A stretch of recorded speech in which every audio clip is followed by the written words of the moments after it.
এতে গাইস আগে থেকে কুচানো টমেটো দিয়ে দেবো।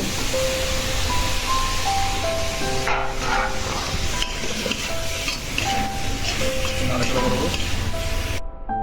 আমরা এর মধ্যে বাগদাগুলোকে ভেজে রাখা বাগদাগুলো ছেড়ে দেবো। ভালো করে নাড়াচাড়া করে নেবো গাইস।